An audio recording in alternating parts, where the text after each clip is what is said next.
இந்த ஜட்மெண்ட் என்ன சொல்லுது அப்படின்னா,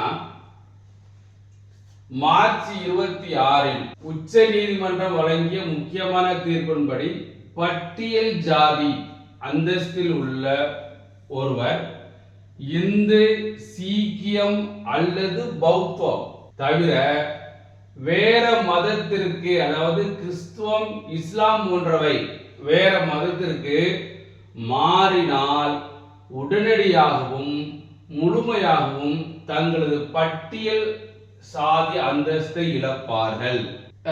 இந்து, சீக்கியம் அல்லது பௌத்தம் இந்த மதங்களை தவிர வேற மதத்துக்கு மாறினா, அதாவது இஸ்லாம் மதத்துக்கோ அல்லது கிறிஸ்துவ மதத்துக்கோ மாறினா அவங்களுடைய எஸ்சி சாதி சான்றிதழ் செல்லாது அப்படின்ட்டு சுப்ரீம் கோர்ட் ஜட்ஜ்மெண்ட் கொடுத்துருக்காங்க.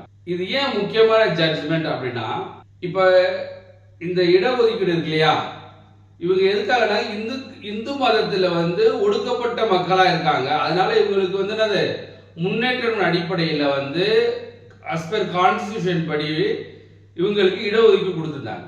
எது இந்து மதத்தில் உள்ளவங்களுக்கு மட்டும். இவங்க இங்க இருந்து வேற மதத்துக்கு மாறினவன அப்ப இடஒதுக்கீடு என்ன செய்யணும், ஆட்டோமேட்டிக்கா அவங்களுக்கு அந்த சர்டிபிகேட்டும் மாறணும். கிறிஸ்தவத்துக்கோ முஸ்லீமுக்கோ மாறணும். ஆனா அதிக நபர்கள் தன்னுடைய சர்டிபிகேட்ல ஷெட்யூல் கேஸ்ட் இருக்கும்.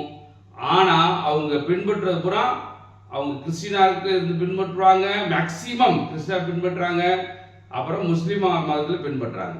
காரணம் என்ன, நம்ம வேற மதத்துக்கு போனாலும் நம்ம சர்டிபிகேட் நம்ம ரொம்ப ரொம்ப யூஸ்ஃபுல்லா இருக்கு. முக்கியமா கவர்மெண்ட் வேலைக்கு ரொம்ப ரொம்ப பயனுள்ளதா இருக்கிறதுனால அதிக நபர்கள் சர்டிபிகேட்டை மாத்துறது கிடையாது. முக்கியமா நான் பார்த்த ரயில்வே டிபார்ட்மெண்ட் எடுத்தாலும் அதிக நபர்கள் இருக்காங்க. ஆனா மேக்சிமம் கிறிஸ்டினை பின்பற்றுறாங்க. ஆனா அவங்க சர்டிபிகேட்ல அவங்க என்ன இருக்கு, எஸ்சி சர்டிபிகேட் அப்படின்னு இருக்கு. அப்ப என்ன இருந்தாங்க, இந்த மாதிரி இடஒதுக்கீடு வேற மதத்துக்காரங்க வச்சிருக்கிறதுனால இங்க இருக்க, அதாவது இந்து மதத்தில் இருக்க ஷெட்யூல் கேஸ்ட் மக்களுக்கு அந்த வாய்ப்பு கிடைக்காம போயிருது.